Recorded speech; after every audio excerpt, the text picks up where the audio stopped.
the top 8. We got the top 4 coming up. Like you said, JustinByleth versus A9. We could potentially see the Byleth come out. I'm thinking maybe the Byleth comes out because of the differentiating playstyles from both of these guys.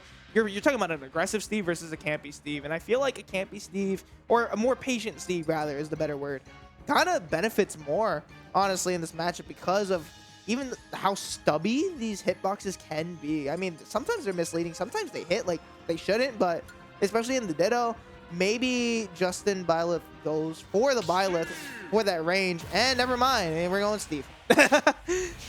I told you. I have not seen JustinByleth stay true to his namesake in a very long time. That Byleth just got shot dead in the water months ago. It is Steve versus Steve. First things first, give me my some tools out, and honestly, in the Steve Ditto, I think both Steves kind of respect it. Like, okay, you gotta get your materials, I get my materials. We're gonna play a little bit RNG. Who gets diamond first? It's gonna be JustinByleth with the diamond first, I believe. Yeah, JustinByleth with the diamond first. But A9 does have reinforced minecarts first and foremost, which is absolutely massive. So it's a lot going on here now that we both kind of have some sort of win condition from our aforementioned mining, right? But yeah, JustinByleth with those diamond tools, I mean, you're gonna have a slightly better time getting those kills off exactly like that with that back here. But now it's even. Yeah, and I mean, A9 definitely burned his gold ingot much earlier than I thought you were going to see. I thought they were both going to stick with diamond. Maybe A9 just didn't mine enough. Kind of see, you know, a lack of gold right there, which definitely could have taken that first stock off of JustinByleth, especially with that minecart after, I believe, that up tilt. But nonetheless, we're both just mining here. It is, the campfire is cozy. Get your s'mores ready, guys, because we are going to be here for a while.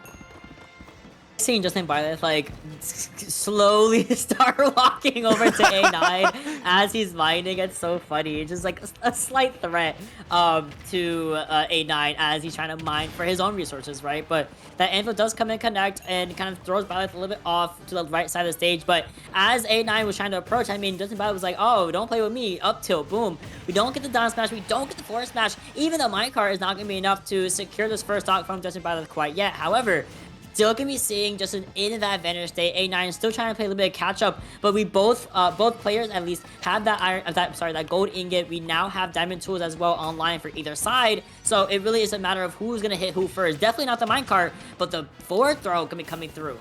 Yeah, I was gonna say, with the amount of minecarts that we have, it's two-way traffic right now on the 287 in New Jersey. But nonetheless, I feel like A9 is, again, like, even though we know JustinByleth for having a fairly aggressive Steve, unfortunately going to lose that stock with that back air.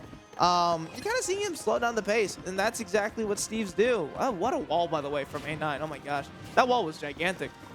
But back to my point, JustinByleth has been doing a really, really good job slowing the pace down. A9, of course, while he can play that same game, I don't know if it necessarily benefits him. Thankfully, they're on the same stock, but I don't know. When you're at 96% and anything can kill, it's looking dire, and you kind of can see JustinByleth slowly moving forward, looking for this kill potentially. Goes for the minecart, A9 ready for it. That's kind of the beauty of Dittos, right? Both these guys know exactly what each of their characters want, and so you're kind of seeing them play around it, and it's kind of crazy.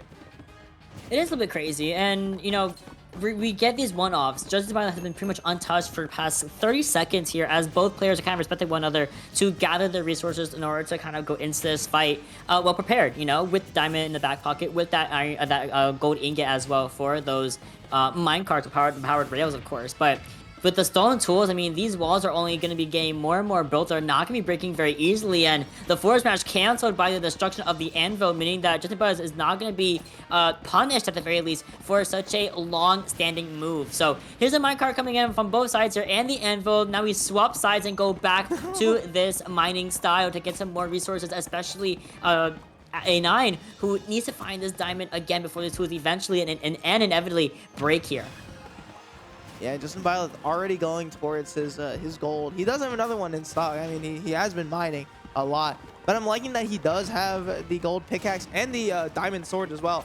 So this is actually a really, really cool combination of tools. Now reverting back to the diamond, of course. But A9 has done a little bit of damage. Has chipped away at JustinByleth's stock here. There's not as much as I think I kind of want to see him do. Oh, whiffing the back grip, but still getting the F smash. A9 whiffing that grab as well, just not looking too hot. Gets hit by the minecart as well. A9 is got to lock in a little bit. Yeah, has to here, if not ever, right? You now have JustinByleth with the stock lead. You break the minecart, you get another one back, and you have so much iron at either side here that it really doesn't matter at the end of the day, right? So here comes the back air with that golden pickaxe we were talking about a little bit earlier. The anvil does come through, breaks through the stone, goes, runs that platform. Minecart's trading off on either side as well. Now, building a little bit towards, because, you know, see the minecart come through and back again. We get a lot of, you know, tech situations that kind of happened here that kind of allowed JustinByleth to kind of survive, but he gets scooped right into that up smash, and that's going to be a 1-to-1 stock scenario. A9 now starting to bring it back a little bit here, starting to wake up a bit as we go forward into the losers match. It is crazy looking at the player cams and seeing how focused they are, just mining away at each other. It's just like, when is anyone gonna go for this hit? It's like those memes of like two bishops facing each other, even though like they can't like hit each other. It's kind of crazy. But both these guys are definitely playing chess right now. Definitely playing patient. Doesn't want to go for the gambit. But once they find an opening, I mean, hey, it's looking like checkmate. And A9 bringing this back from quite the deficit even. Like, had a stock down. I think he was at one point 50% at least down on JustinByleth, who right now hasn't really been able to find an opening to get in for that matter. So really good defense from A9. Ooh, but every defense has a little bit of a chip in the wall, and JustinByleth did find it right between those two stone bricks. Finds the back air not once, but twice here, which is absolutely massive.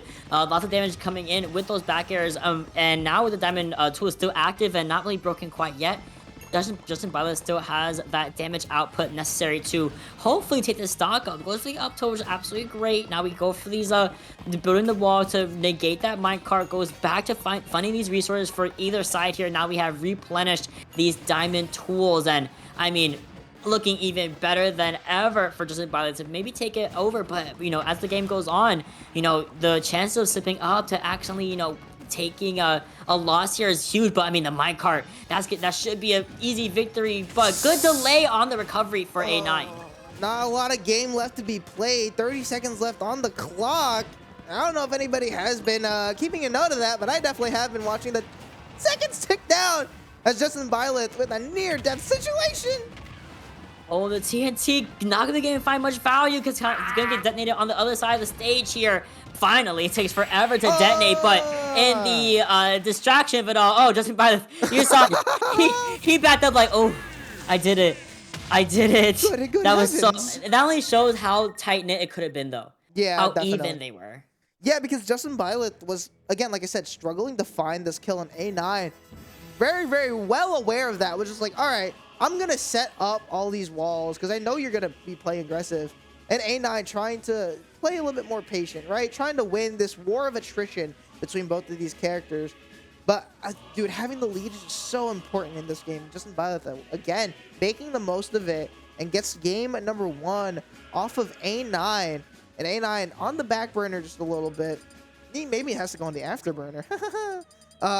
To potentially bring this to game number 3 and get a chance to go into losers finals. I mean, he has to take it now. He has to win this now or never. And the to find that footing again, especially when it got so neck and neck so quickly there at the very end. Good on JustinByleth. Now A9, I think, needs to, this is the first choice. Going to Final Destination, saying, no, I don't want, I was going to actually mention they shouldn't, I'm sorry, they should try to go to a smaller stage, whether it's Small Battlefield, Smashville, Hollow Bastion, any of those stages that will kind of shrink the area a little bit. That will force both players to be super close to each other, so you're not just running away from one side or the other, or Minecraft doesn't take 10 years to go from one side of the stage to the other side of the stage. So I'm very happy with Final Destination being the choice of stage for this game too. But the resources here, not as potent as PS2, may I say. You know, you're getting a lot of wood more than you do the stone and the iron.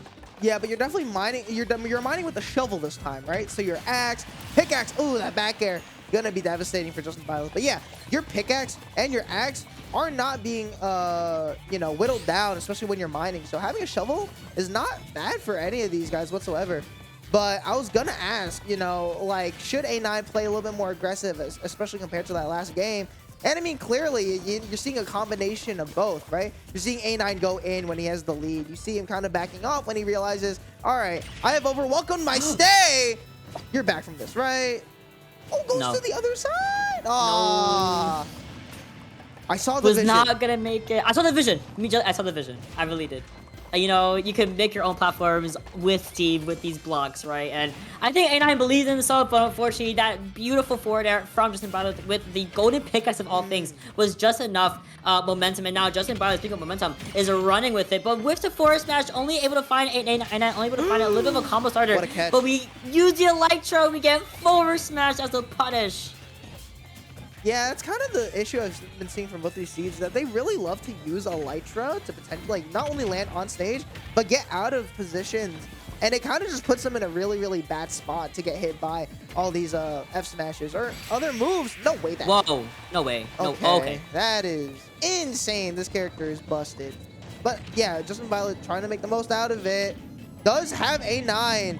You know, kind of panicking. I'm not going to lie. I mean, it doesn't look like he's panicking. He's definitely just trying to play slow, potentially get the stock off. But so is JustinByleth, understanding, you know, what he's playing with right now. The cards that he's been dealt with.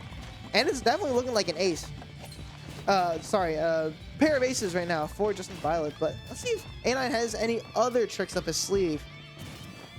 I would hope so, but we trade. Does it take it? No, just narrowly whiffing off the top of that blast zone, just skimming right over it. But A9 survives within the skin of his teeth here. Now has to kind of duke it out against JustinByleth, going for a lot of these, these jab trains, a lot of these F tilts as well as an option, maybe an option, right, to bring it back. But here at 136, JustinByleth it's about a lap beam percentage here on just a second stock as well. And we're building a tower to find our spawn, and we break that. We break in, we take the stock, we take the W. 2-0 for JustinByleth. A redemption is coming his way as he now has to face who put him in this position. Smash Bros coming up next against JustinByleth. Yeah, and that's going to be another fun matchup. We're going to see the adaptions, or at least, you know, what JustinByleth has learned from that set and might bring into that. But yeah, no, this was interesting. I mean, A9, we saw him play super, super defensive, but it felt like his own play style became his own, like, detriment, his own worst nightmare in the fact that when he had a deficit, he was still trying to play really, really slow, trying to get all these materials off. When you're playing the Ditto, I mean, yeah, both guys are going to get materials, but do you really want to give your opponent Diamond as well? That's an interesting, you know, choice. And I feel like A9 probably could have played a little bit more aggressive, but JustinByleth's defenses are also really good. That was slick. I can't lie, that comment there was very slick nice. From A9 in the replay here.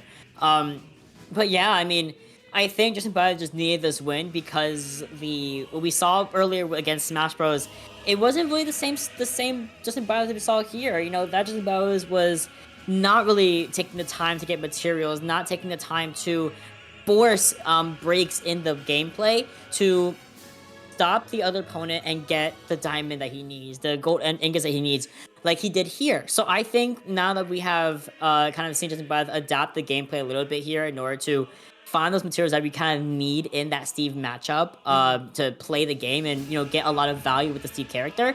I really hope we do see that happen with him into Smash Bros in Losers Finals. Yeah, and I really hope that JustinByleth maybe bans Battlefield or tries to move these games towards some stage like Final Destination, Town and City for that matter.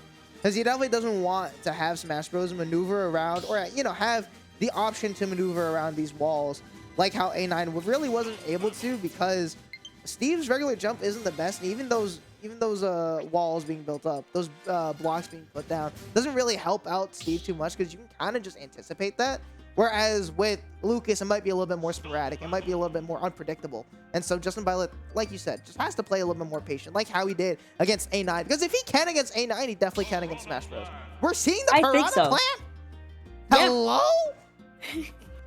I do think that's the play. JustinByleth has to take what he learned in this set against A9 and just kind of put it through the machine, make it nice and polished and pretty, and do it against Smash Bros, right? And, you know, forces Lucas to slow down, because we saw, I mean,